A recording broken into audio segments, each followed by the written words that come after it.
This process might seem overwhelming, but with a little practice, it can soon become a pleasurable experience. This is perfectly natural.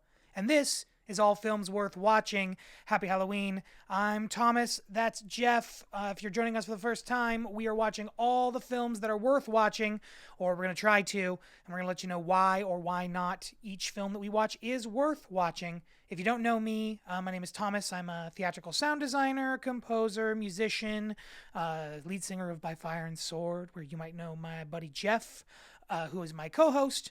You might also know Jeff from Book Talk. You might know him from Wield and Woe. You might know him from some really bad home movies he and I used to make when we worked together in Idaho with kids with disabilities. If you've ever stumbled across those off of YouTube, I think they let me upload those. Maybe not, though. I think they did.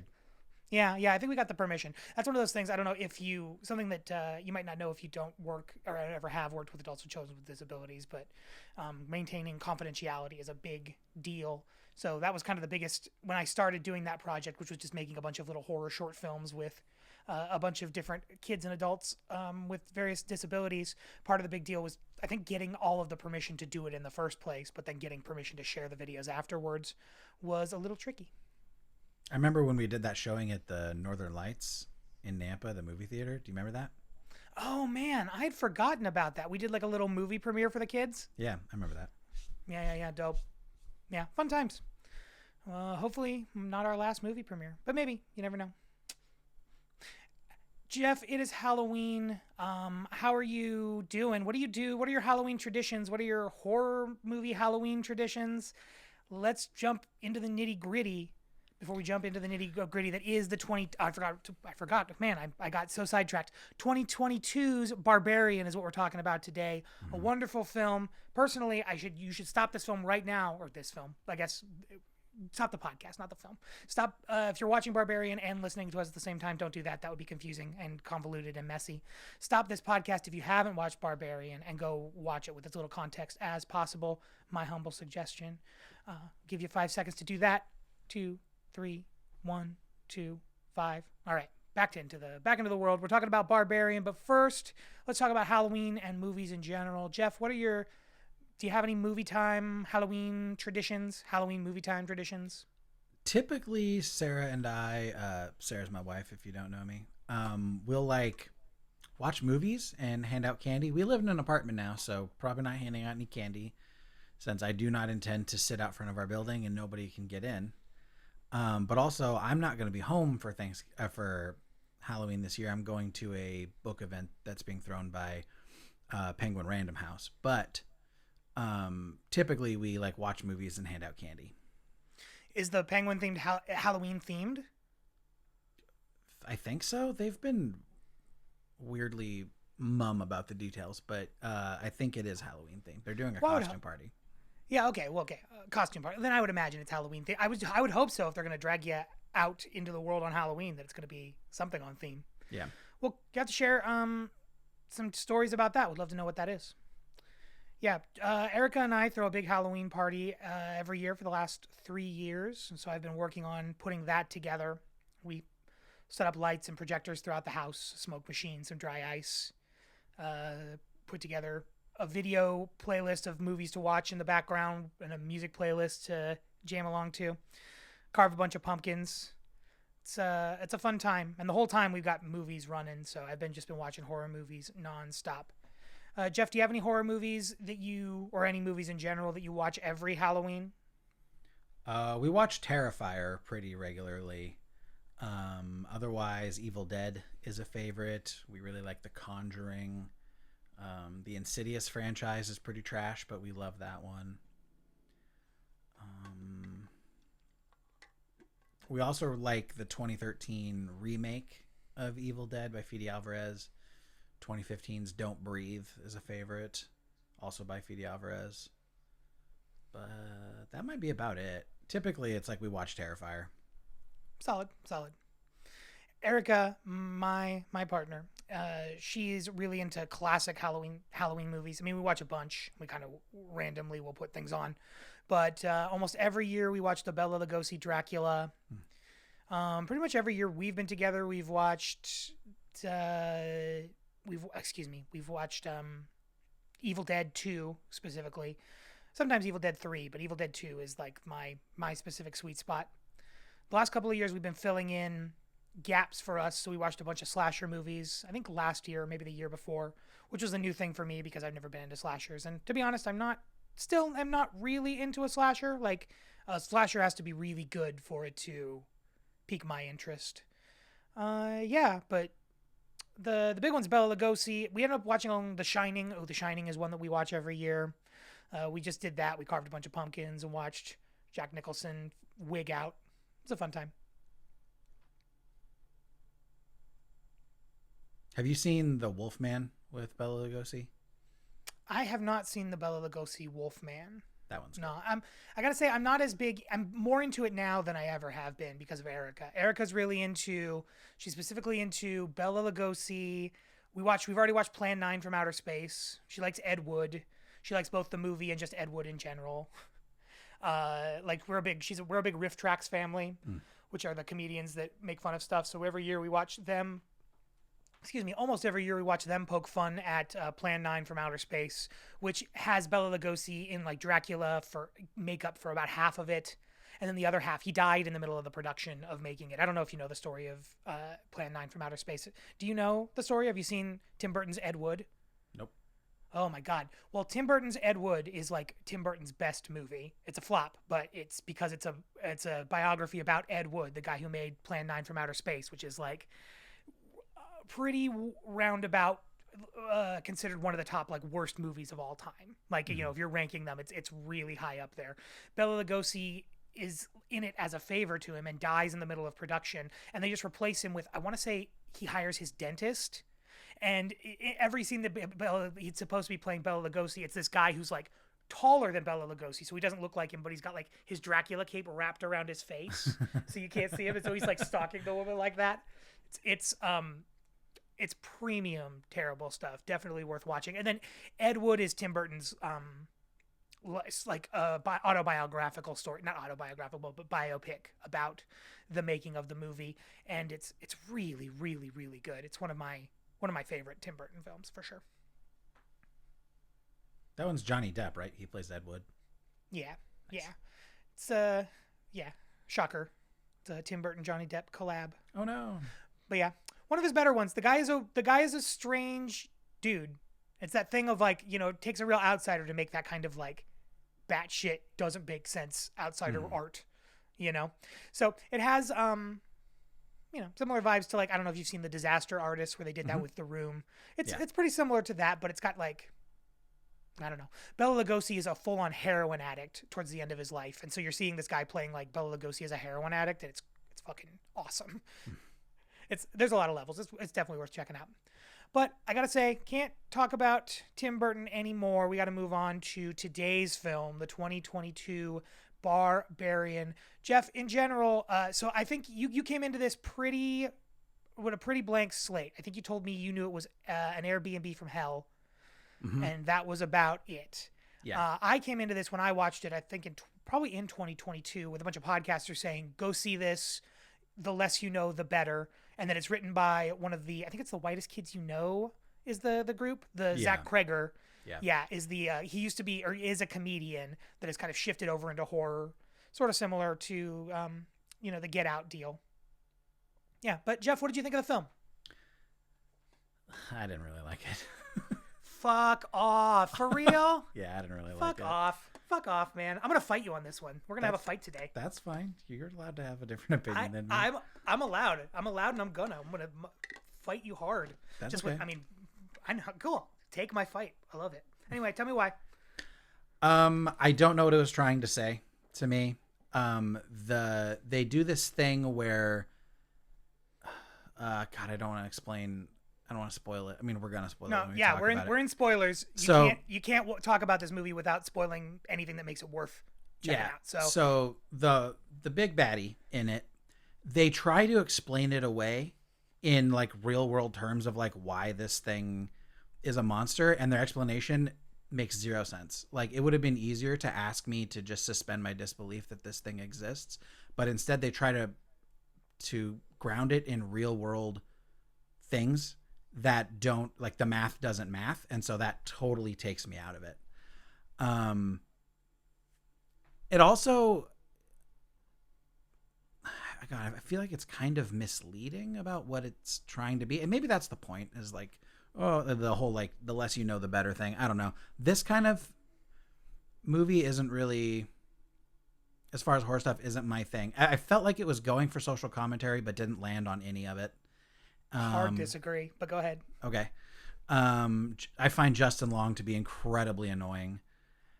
Which is Um, perfect for the film. Go ahead. yeah. See. I would have liked this movie. I'm not gonna do that. I'm not gonna tell you that I didn't like it because it wasn't what I wanted it to be. Let's only talk about what it is, because that's the fair way to talk about things. I don't know. The funny parts weren't funny. I thought the acting was pretty good. The Georgina Campbell, I think is her name, Bill Skarsgård. I love Bill Skarsgård. He's creepy.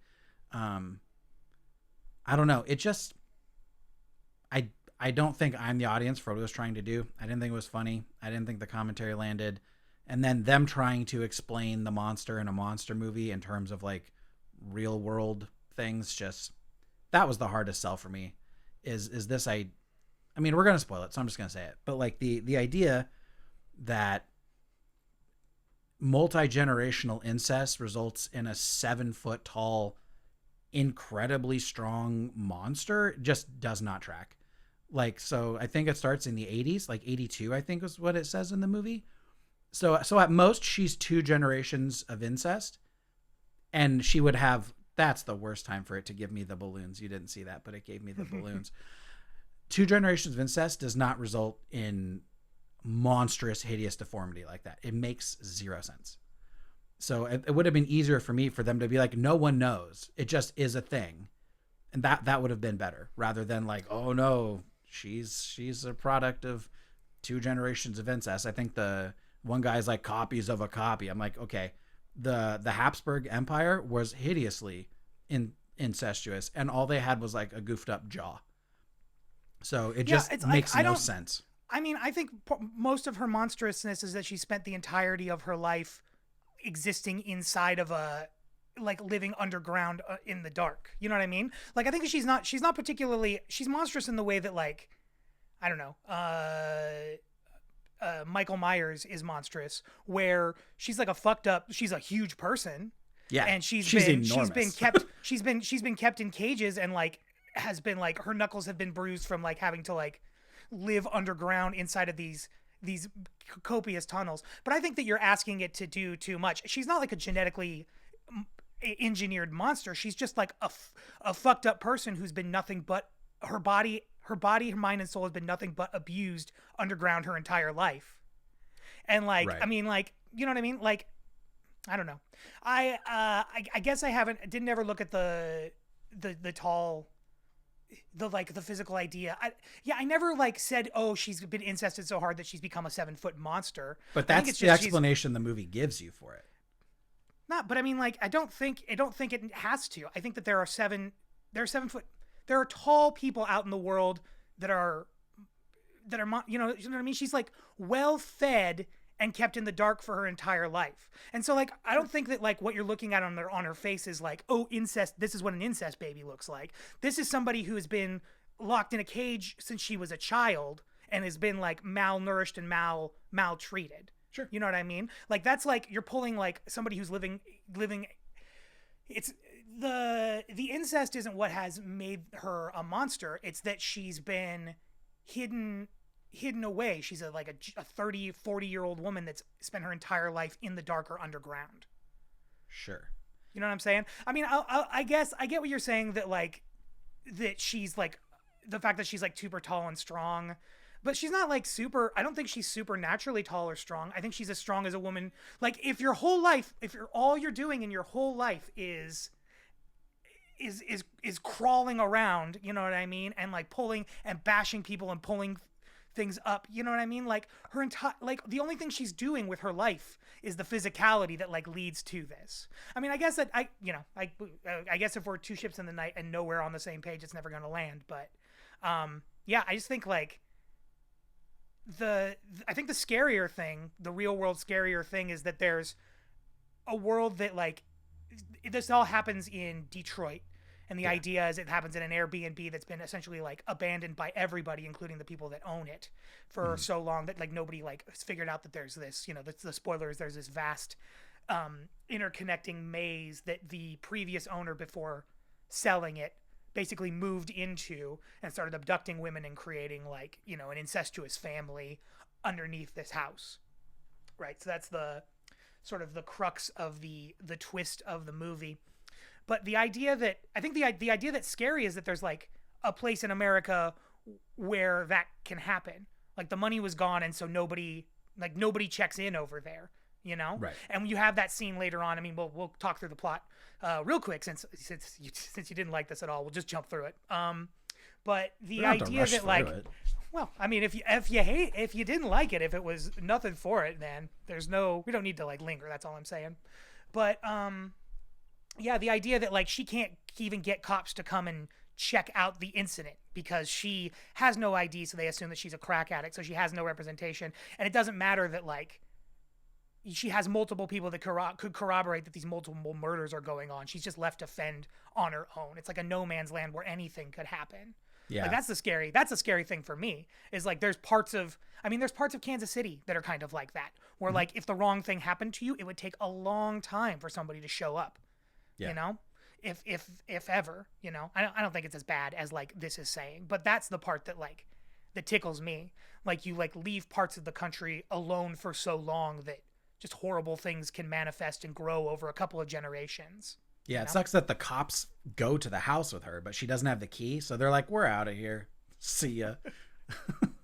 Yeah, and I guess that's the thing that really works for me is the sort of the really tight plotting of this movie. It's written by, again, Zach Kreger, who directed it, who's a sketch comedian, and he's got that really strong hold on like what I think makes horror movie good, what makes comedy good, which is like setting expectations and then subverting them. And just the plotting of it is really tight, where it's like, I don't know. I don't want to blow smoke up its ass because, like you said, it's not working for you. And You're allowed to talk about why you liked it. No, I know, but I don't know, man. I don't know. I don't know. This is throwing me for a loop. Obviously. Bear with me. No, you got to bear with. Sorry. The context for this is like, along with getting ready for this party, I'm proposing to Erica during the party. Oh, wow. She knows about it, so it's all going to happen. But it's just like, on top of that, I've been like working double shifts. So I'm just like overexposed and rubbed raw a little. And the fact that like, I was just not expecting you to come in and like, not be feeling this at all. And obviously it's okay. Like everybody can feel their own feelings, but I'm just surprised and angry and I want to fight you, but we verbally, can fight. Not physically. No. Yeah, dude, I don't know. It's just really well. It's really, really, really well plotted. We'll talk through it as we go. We should probably start talking through it, unless you have anything else you want to talk about before. I don't think so. Okay, cool. Let me find that sweet, sweet plot. On the night before a job interview, Tess Marshall arrives at an Airbnb in Brightmoor, Detroit. However, she finds it has been double booked and is already occupied by a man named Keith, who is played by the ever creepy Bill Skarsgård. So this is what I'm talking about like setting up expectations. This movie like knows that it's a horror movie, right? Mm-hmm. And so the first thing it does is set up the most like suspect situation that could be possible. You know what I mean? Like if I went to an Airbnb and my Airbnb was already occupied by Bill Skarsgård, by like the It clown. You know what I mean? Like I just have, yeah, exactly. It's like, oh my God, do not go in there. Do not go in there. But the movie is so smart. Well, we'll talk through it. Let's see. Initially unnerved by the situation, Tess warms up to Keith and decides to stay the night while he sleeps on the couch. So in this, what I love about this movie is that everybody is so smart as opposed to coming into the stakes. I feel like when you watch a movie like this, in most situations, when you watch that woman walk into that situation, you're like, don't do that, dummy. You're following you're leading right into a trap. Mm-hmm. And on top of, this film does that, but it also like, she's talking about it with Bill constantly. She's like, this feels bad to me. And it's bad to me specifically because I'm a woman. Like the difference between me being outside and you being inside before I already got here. If the genders were reversed, it would be a lot less scary for you. Yeah. But because you're a stranger, it is frightening for me, you know? Mm-hmm. So the fact that they set up that expectation and you're like, oh my God, in my mind, when I first watched it, I was like, oh, I know exactly what's going to happen. And then in the next 15 minutes, she's like, I'm not an idiot and none of that is going to happen. You know, Yeah. it's like, I'm watching you and I'm suspicious of that. And I'm not going to just like, let that happen, you know? And he's like, great, that's perfect because I'm not who you think I am anyway. They like calm down and she ends up figuring out that she's in Detroit to start to work as an assistant to a documentarian who's doing a piece on this anarchist group. I can't remember what they're called. But you find out that Bill Skarsgård is like working with that organization. So it's like, not only is he not a threat, he's like, oh, it's like the perfect situation, which again, like that starts setting off alarm bells too, where it's like, wow, that's perfectly convenient. That's maybe a little too convenient. Yeah. Like, what the fuck is going on? Of course he is. So all of that's happening in the first like 10, 15 minutes. It just, for me, it's just back and forth, back and forth. Trust him, no. Trust him, no. Trust him, no. Well, and he does this thing where he makes a great show of not opening this bottle of wine until she can watch him open it to be like, hey, look, I'm not a creep. I'll make you another cup of tea and you can watch me make it. And they go to great lengths to show her deliberately locking doors. They do that like Chekhov's gun thing where they point out her deliberately locking every door to every room she goes into. Yeah, exactly. She's just like the most thorough. That's one of the things I love about the movie is that everybody is on their A game. They're like working at there's just nobody who's being like purposely stupid. Well, maybe not. Justin Long's character is pretty stupid. But I mean, I think that's kind of the commentary is watching him waltz into this thing we've watched her so carefully try to avoid. Anyhow, when she awakens during the night, she is shaken to find her bedroom door is open. Keith assures her that he did not open the door. So something's going on in the night. Keith, Bill Skarsgård, is like, I didn't do it. Trust me. But like, why would you? He's just a total stranger. Well, and the on top important of that, thing, sorry to point out, is this is the only time she's not the person who closes the door. Keith closes that door when he goes out for the night after they stand there making fuck me eyes at each other and being like, I had a good time. I guess I'll go to the couch. And she's like, I guess you'll go to the couch. And then he leaves and closes the door and she doesn't go over and lock it. Mm-hmm. Yeah, for sure. The next day, Tess goes for her interview and is cautioned to stay on guard while in the surrounding neighborhood. You have that moment, like, she shows up in pitch dark and all you can see the Airbnb, and it looks, scary, but scary in like a rained out, like scary in the, like a horror movie sort of a way. Yeah. It's rainy, you can't see much. It's spooky ambiance. But she leaves in the morning and she looks around in that area and it's just like, it looks like Katrina hit. Yeah, terrible. So much worse than you could ever imagine, like third world, you know? Yeah. And then she goes and talks to this, the documentarian who's like so surprised that she's over there, where she's like, you shouldn't be there. Yeah. You need to leave. I mean, she's the variation of that, like going way up there, huh? Person. Well, and Keith like, even at one point is like, you should stay in here and try to find another hotel. Like, don't go sit in your car. Like, you should stay in here. Right. Which without any context is creepy as fuck. Where it's like, don't stay in your car. Come into my place. No trap. Right. Yeah. But like, honestly, it's like in the morning, you're like, oh shit, it's so much creepier out there than it was in there. At least there's only one Bill Skarsgård. You know where he is. At least you think.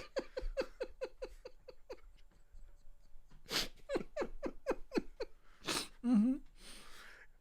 Yeah.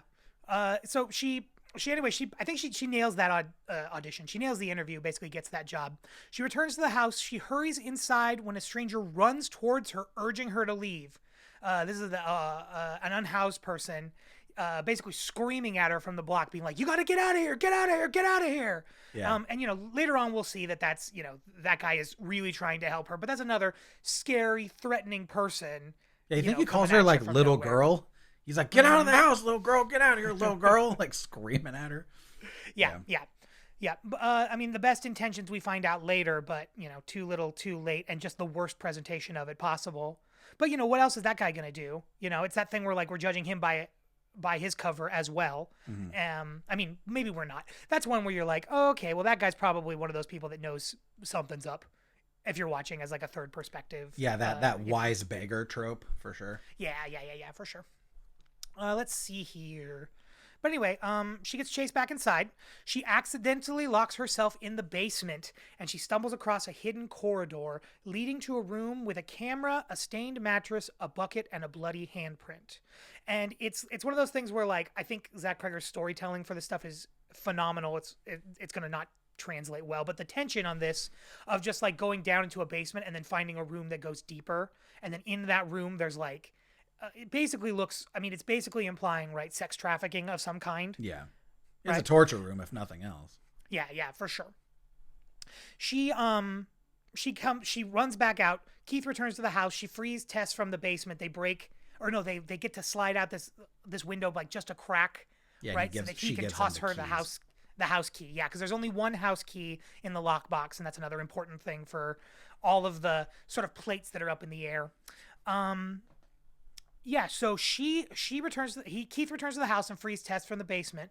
Tess is like, there's some nasty shit downstairs, and he's like, what? She's like, there's a bucket and a handprint and a stained mattress. He's like, there's a camera and a bucket. They have a really interesting conversation where she tries to translate her horror to him, and he just doesn't. He doesn't Yeah. hear it at all. And he's like, I'm not trying. He's really nice about it. I think it's that sensitive, smart thing where he's like, I'm really not trying to like disregard what you're saying. I just don't get what you're saying. Yeah. You know what I mean? It's like totally not connecting. So he goes down to the basement. She, ignoring her warnings, he investigates the hidden corridor and doesn't return. She ends up calling into silence. Tess follows and finds another hidden door and a deeper subterranean tunnel. Now, this thing for me, I don't know, the first time I saw this in particular, this idea that like the tunnel just keeps going deeper and deeper. I thought and House you of keep finding Leaves. a door. Yeah. I was like, It just House keeps of going. Leaves? Cool. Yeah. One thing I wanted to Yeah. point out that I thought was important in Tessa's character is that when she pulls on the rope and that door opens, she looks at it and she does the smart thing. She's like, nope. Like, Oh, yeah, she and even says, we're like, literally, yeah, nope. hell yeah, don't go in there. And then she like rigs a mirror to shine sunlight in there so she can see it. But at first she's like, hell no. And I'm like, okay, cool. Yeah, That's totally. that subverting expectation thing. But then she goes in there anyways because she has to. Yeah, that's that thing where she's like as smart as she can possibly be. It's just that because of the way that this is plotted, because of the world that she's in, Yeah. she has no choice. And even that second time, I think she almost relocks herself back into that basement, but then catches herself right away. Yeah, she where she's blocks like, it I'm with not the chair. stupid. It's never happening. Yeah, Yeah. she blocks that shit with the chair before she goes down to chase after Keith. She finds Keith injured, and they argue about which direction to go because Keith is like, she's like, we've got to get out of here. He's like, no, you can't go that way. Don't go that way. And again, without the context of what's coming, it's like, do you trust him? Or is he fucking with her? Mm-hmm. Because it's like she's, you still can't trust him right up until a deformed woman shows up and bashes his skull against the wall a couple of times, murdering him. Mm-hmm. Right? And then we cut to this like sunny pop track. We're following a Hollywood actor named AJ, played by Justin Long. He's like singing along to the radio and just kind of like jamming down the street. Driving his Porsche down the California Coast Highway. Yeah, living the dream for a minute before he gets a phone call from his agents where he finds out that he's fired from a television series following allegations that he raped his co-star. And I thought this was really interesting too. I thought it was interesting how his management was like tiptoeing around the fact, like they were really trying to get away with having this conversation about telling this guy that his whole life was over and all of his financials are going to come out, or all of his finances are going to stop and this article is going to come out without actually saying that he's been charged with rape. Like, it's Yeah, like, they're too like, icky. you were sexually aggressive with her? Yeah. And she's like, what do you mean? Eventually he like makes them say, he's like, she's not saying I raped her, did she? And they're eventually like, yeah, actually that is what she said. Yeah. Yeah. And that's one of those interesting things too. I think his character is interesting because he's obviously, like, from the get-go, we know he's not a good dude. Like the way he's handling this sexual assault thing, and on top of the way he's handling it in some ways. In some ways he's saying all of the right things in the moment, especially when he's talking to the right people. There's a conversation later where he's like talking to his mom and he's telling his mom that she's a lying bitch. And she's like, don't say that. That's not nice. Yeah. And he's like trying to vent, but she's like, it's, I don't. Okay, this is maybe a bit of an overshare. I don't know if you have anybody in your extended family that's ever been charged with sexual assault or ever had to deal with that. Not It's to a my very, knowledge. it's a very, I mean, it's an unpleasant thing. Like, I'm not, definitely not pro.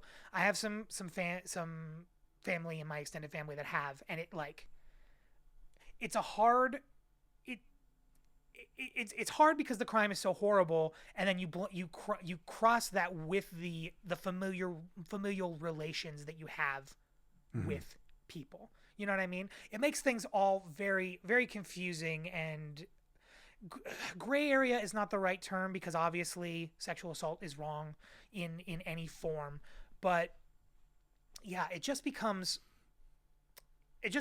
complicated in a way that like I still haven't really unraveled. Like the stuff that I had happened, maybe 20 years ago, and it Mm-hmm. still like infects my family's communications with one another. It affects the way we talk to one another and who we talk to and why we talk to people.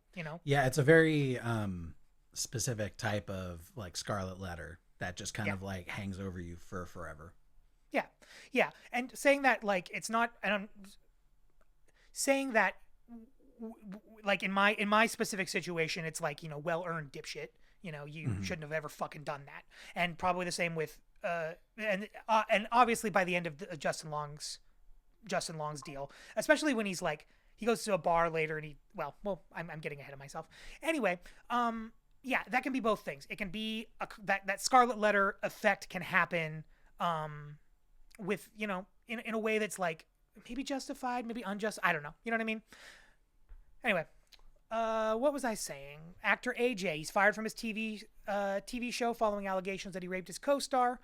Pressured to sell his assets to pay for his legal costs, AJ travels down to Detroit to inspect one of his houses before listing it for sale. The Airbnb that we've been following for the first act of the movie.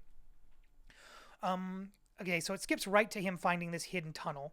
But before he's doing that, he goes out and he drinks. He drinks on the town. And he runs into some townie buddies, and he has this whole conversation where he's like, "I mean, I didn't rape her, but she did take some convincing." This really like horrible conversation where it's like, you obviously did rape her, and you've been trying to figure out how to spin this to protect yourself the whole time. Mm-hmm. And then he has this like he gets home drunk and he calls her, which his lawyers have been like, do not get in contact with her. Yeah. And he has this whole thing where he's trying to apologize without admitting guilt. Yeah, he's like, I'm not You know, mad at you. I hope you're not mad at me. Let's talk it out. yeah, yeah. Just that horrible thing where he's trying to figure out how to squirm his way out and Mm-hmm. seem amicable in the process. Yeah. But yeah, he's there to sell that Airbnb. He finds the tunnel and he instantly gets excited. He starts Googling whether or not he can include that in the square footage. He Yeah. doesn't like it's the same moment where like we were following what's her name, Tess's eyes fill with horror. His eyes fill with like delight over making money. Like nothing about it clicks as weird to him at all. It Like is he says, weird that he finds all of like Tess and Keith's shit and he's like, what the hell? Like, what's all this stuff here? Like, who's yeah, staying here? And then he calls the rental company who rents it out and he's like, what's all this shit? And they're like, we don't know. And he's like, you don't send maids? And they're like, not until like right before the next people show up. He's like, you guys are terrible. And she like hangs up on him. yeah. He finds all this horror movie shit. He finds like the remnants of people living there, and he's like mad about the cleaning staff. You know what I mean? Like just the fucking most just setting him up for like the nasty shit that he's gonna have to deal with. Me delighting in him having to deal with it because it's like well earned, fuckface. Yeah, well he's a earned. douche. Yeah, so he starts measuring it. So he takes his little tape measure and he goes down there because he figures out that he can't add it to the square footage, but he can add it in as an extra note. And so he's gonna add all of this like this horror basement to his listing for selling this shitty property in Detroit. He goes down there to measure it, believing it may increase the house's value. The mother is what this calls her, and I don't remember if it calls her that in the movie or not. Attacks AJ in the tunnel. He falls into a pit where he meets Tess, who has been there for weeks, it would seem like. We get a flashback to 1982, which shows Frank, the house's original owner, buying supplies ostensibly for a home birth before stalking a woman by gaining access to her home. Implying basically he sets himself up for a home birth and then he like captures a lady to do the home birthing with. Anything to say about that? To me, I thought that was the idea that the lady was like poo-pooing him for not knowing any of the stuff and then like giving him all of the stuff. You know what I mean? Mm-hmm. Just like setting him up for the most success possible for his home abduction. Yeah, fucked up. that's always a funny thing in horror movies.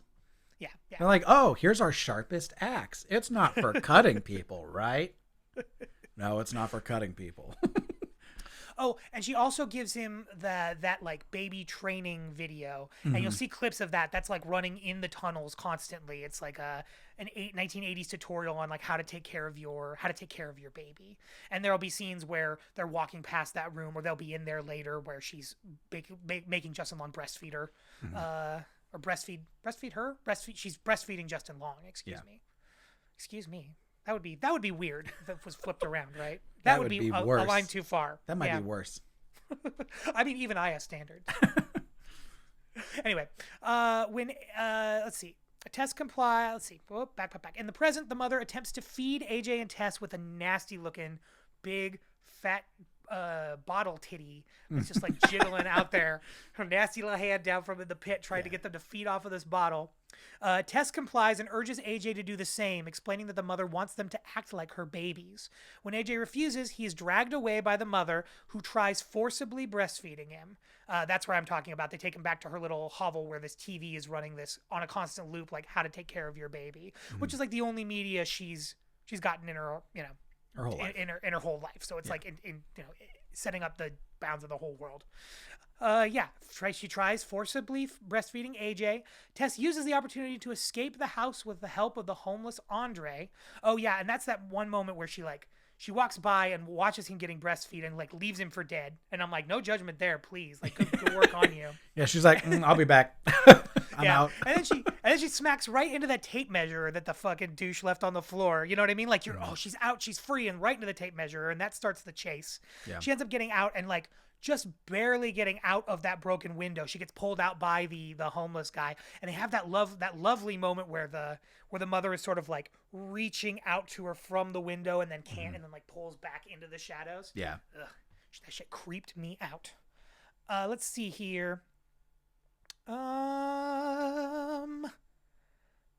Yes, she gets out with the help of the homeless Andre, the stranger from before, who warns her that the mother will come after her at nightfall. Basically, like, she's can't stand the sun, vampire rules. Haunting the streets of Detroit at night. With the mother distracted by Tess's escape, AJ finds a room that the mother refuses to approach. Inside, he encounters a bedridden Frank, a very, very old Frank. Assuming this guy to be another victim of the mother, AJ, again, and this is like that white guy privilege thing where he's like, oh, a dude, this guy will help me out. And it's like, are you kidding? The dude that lives down here for decades, you're gonna... Tess is so smart and AJ is so stupid, and the fact that they're like running in parallel, I don't know, it brought me a lot of delight.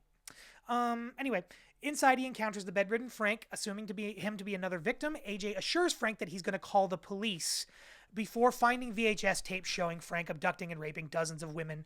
Horrified, AJ berates Frank before Frank finally commits suicide by grabbing a concealed revolver, which he's basically trying to do the whole time. He's trying to like call for mother, like while this guy is like, I'm gonna get you out of here, don't worry. He's like trying to pull this pull string next to his bed, and when that doesn't work, he like grabs for his pistol so he can shoot himself. Yeah.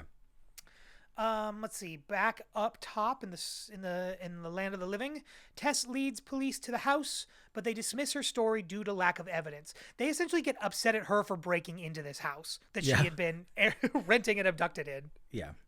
Yeah. Yeah, they immediately are like, are you a crackhead? Where's your driver's license? She's like, I don't have a driver's license. I'm not a crackhead. Yeah. It's like, do you have a key to get in here? She's like, no. Yeah, they're like, so far as we can tell, the only crime is this window you broke. Yeah. So they just assume she's on crack and leaves as night falls. Tess breaks back into the house. She retrieves her car keys and drives into the mother when mother tries to leave the house to come for her, seemingly killing her. Tess returns to the basement to rescue AJ, but he mistakenly shoots her with Frank's revolver. That's was great. pretty She's funny. coming to save the day, and he like fucking pops her right in the fucking. Is it the shoulder? I think he shoots her in the stomach or something like that. It's rough. And he's like, it's that thing where he like shoots her and is like apologizing. It's like, for 5 I'm minutes. so sorry. You scared me. I didn't know. I'm so sorry. And then whenever he does something dumb like this, he's always like, I'm a good guy. I think I'm a good guy. I don't know if I'm a good guy. I think I'm maybe a good guy who did a bad thing. Yeah, I'm trying, man. I'm really trying. Yeah. I'm not doing the bad shit on purpose. I just keep doing it. I just keep lucking into the bad shit. It just has to be the easiest thing to do in the moment, Yeah. Anyway, AJ helps Tess escape. Let's see. AJ helps Tess escape. Yeah, he's like, yeah, I'll help you. That's the other thing. He like is constantly putting himself into like, I'll save you. Don't worry, I'll save you. And it's like, you shot her in the fucking side, you idiot. uh, they find that Mother's body has vanished and she's no longer pinned in between the car and the house. They take shelter with Andre. Andre goes to this spot and Andre explains that the mother is a product of Frank's multi-generational incest, which we've already argued about. He's one of the daughters of his victims. And then they're like, why hasn't he come? He's not going to come here. And he's like, she's never been here ever. This is a perfect safe place. And then she immediately like busts through. Oh, she Kool-Aid Man's right through the wall. She's like, oh yeah, right through the wall. Right. It's that thing where like, he just assumes, what's his name? I just spaced on Andre. Andre assumes that she can't get there because she never has. And what you realize as she has is that she just never needed to. She never wanted to be. She never wanted to get him. And now that she needed him, she immediately gets in there and, starts fucking up all their shit. Yeah, she tears his arm off. Like barehanded, she like tears his arm off and beats him with it. That was pretty cool. I was into that. Yeah. Let's see. She pursues Tess and AJ up a water tower. They're climbing up the water tower. AJ goes to shoot, and like tosses his gun essentially. He drops it like a basically just drops it and apologizes a bunch. And then he finds himself in the situation where the mother is coming up, but he thinks he can buy himself some more time by sacrificing Tess, and so he grabs Tess by the hair, apologizes, tells the mother to go get her baby, and chucks her off of the water tower, which the mother dives afterwards. Mother jumps after her and shields her from the fall, so she lands on top of Mom. And AJ goes down and finds out that Tess is still alive, and here's where he starts apologizing again, just like he had shot her before. I didn't need to. I had no choice. Yeah, you understand. I didn't even throw you. Okay. You slipped, and at that point, there was nothing I could do. Yeah, and he's like, don't worry, I'll save you now. I'm going to save you now. Yeah. The mother awakens and gouges out his eyes before splitting his head open. The mother then attempts to comfort Tess, whose legs are broken, or maybe a leg is broken. She remorsefully they have this tender moment together where she shoots the mother dead with Frank's gun, and limps away while the sun rises. While we do that fun thing, I love when a pop song takes when a horror movie, flips a pop song. I did love that. Yeah, Be My Little Baby. Yeah, it's like Be My Little Baby. It's like, no, thank you, sir or ma'am. As she walks her way out of Detroit, the final girl in this long tragedy. Mm-hmm. Yeah, and thus concludes Barbarian. Well, I think we probably already know our answers to this. I'm gonna say worth watching. Jeff, not? No. Is it worth watching? Sure. Is it one you need to watch? No. I wouldn't put it on the 100 films you must see before you die. But if you're looking for a good paced, relatively fun horror movie, yeah, man, so much fun. I think the plotting is just excellent. It's one of those movies where the fact that it's written by a sketch comedian, all these little details are figured out in ways to needle the situation and hike up the tension in just the most fun ways. And I gotta say that I love that experience, and I'm a big old fan. You will be excited to know that my experience with Barbarian has not dissuaded me from wanting to watch Weapons. Solid. So here's the thing. It's I don't think this film was poorly made. I think it's pretty well written. I thought the acting was good. I like Kreger's style. My biggest problem was I don't like them trying to explain the genesis of their bad guy. Because I don't know. I think that's something a lot of horror movies get wrong. Is I think the unknown is what makes a lot of big baddies scary. And when you're oh, she's just a child of incest, makes no sense. And maybe that's to me, and I'm intellectualizing something that doesn't need to be intellectualized, but I wasn't doing that until they told me. He did it to himself. And that's when I was okay, listen, I'm not a molecular biologist, but that makes no sense. It makes zero sense. But yeah, I mean, other than that, it was good. It was pretty good. But explaining the bad guy and then with an explanation that makes no sense, Sure. Fair enough. Yeah. Well, I think Weapons might just tickle your spot because it has a lot of similar things tonally. It's a lot shaggier. They're not trying to explain as much. A lot more of it is this is just a fucking weirdness that you're that you're hanging in. Mhm. And it is, but it is still like pretty tightly plotted. There's this thing where there's a cop in the, like yeah, I don't think this is a major spoiler. There's a police officer among other characters in Weapons. There's a police officer that shows up that is like constantly getting stabbed by dirty needles. He just like keeps fighting. Just in different situations, just more needles, more needles. He like reaches his hand in this pocket, it's a needle. That guy is freaking out. You know what I mean? Yeah. And like in a way that's like horrible, but I was laughing the whole time. Where it was like Yeah. another one. That guy got another dirty needle in his arm. Yeah. Oh man.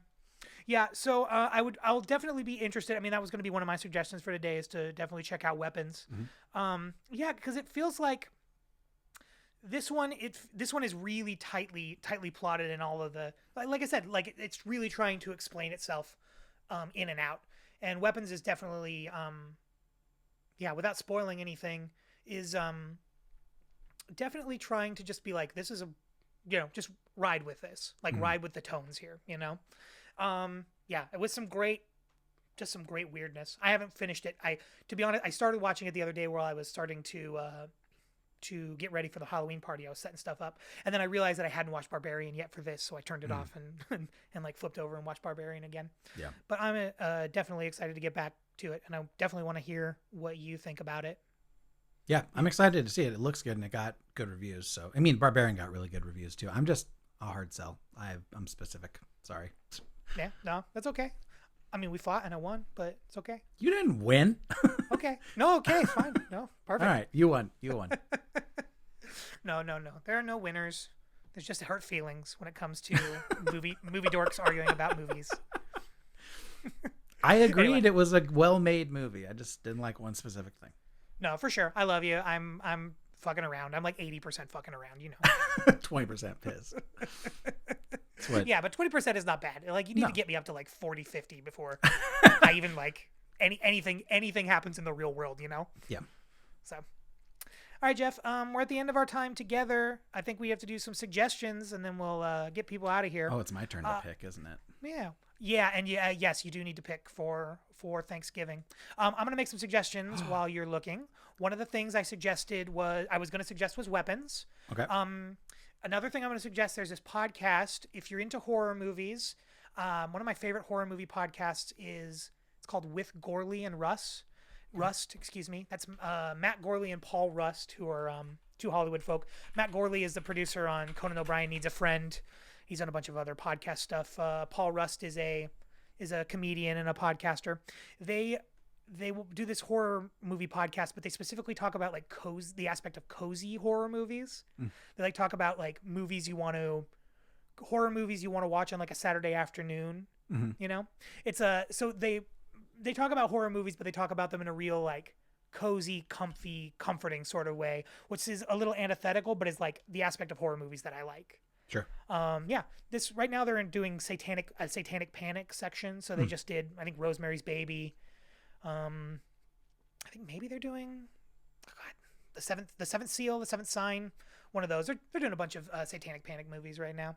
They've done some slashers in the past. They're real fun, goofy, silly, like absurdist comedians. And yeah, they talk about their favorite kills and why those movies work and why they don't. And yeah, just good stuff. Yeah. Weapons was going to be my other suggestion. Check that out. It's like a shaggier version of this. If you watch, I went into Weapons having watched the trailer and being like a little disappointed because I was like, oh man, I feel like this gives away so much of the movie. And I went into Barbarian seeing nothing. And when we started the movie, I realized, oh, the trailer is for all sense and purposes. What's that term? All intents and purposes. All intents. Thank you. For all intents and purposes, the trailer is like the first 30 seconds of the movie. It's like, this is what you're about to step into. Like, it's like the voiceover is like how the movie starts. And that was a wonderful way to start things off. So that's worth checking out too. Okay, your turn. Okay. For Halloween-y horror movies, there was one that just came out it actually came out in May, but it fits in like the fall theme, which is called Clown in a Cornfield, which is a fun slasher. It's not as good as the book. So there's a book series called Clown in a Cornfield, which is awesome. And this is a movie adaptation, and it's pretty good. It's not as good as the books, but I would say watch Clown in a Cornfield if you want some laughs and to have a good time. Groovy. But I know what movie I'm picking for November. Oh, great. What is it? Hit me. It's called Thanksgiving. I have not. I almost went and saw this last Thanksgiving. Yep. Our local indie theater puts it out every Thanksgiving. Yep. Yeah. So all I know about it is that it's like it's the only Thanksgiving horror movie that I know of. Well, do you remember in college when we started watching Thanksgiving? Oh, I was just about to say, except for that puppet. Yeah, except for I'm that puppet turkey. I'm not watching that again. Yeah, Thanksgiving excluded. Which, by the way, guys, is like a low rent, Oh, low it's budget awful. movie about a turkey puppet that's killing a bunch of rednecks It's terrible. and topless women. I think the first line in the movie is the turkey saying "Nice tits, bitch." Yeah, pretty So, much. Yeah. yeah. But yeah, this is 2023's Thanksgiving with Nice. Patrick Dempsey. So we're gonna watch that. Groovy. I'm looking forward to it. All right, Jeff. I think I'm out of stuff. All right, What pal. are you? All right. Groovy. Good work. Happy Halloweening. By the time you guys will hear this, I should be engaged. So, Woohoo! unless something went horribly wrong, but I don't think it will. If I do this solo next month, you know why. Yeah. Either way, congratulate me or console me online or in person if you know me. And we'll see you next month to talk about Thanksgiving.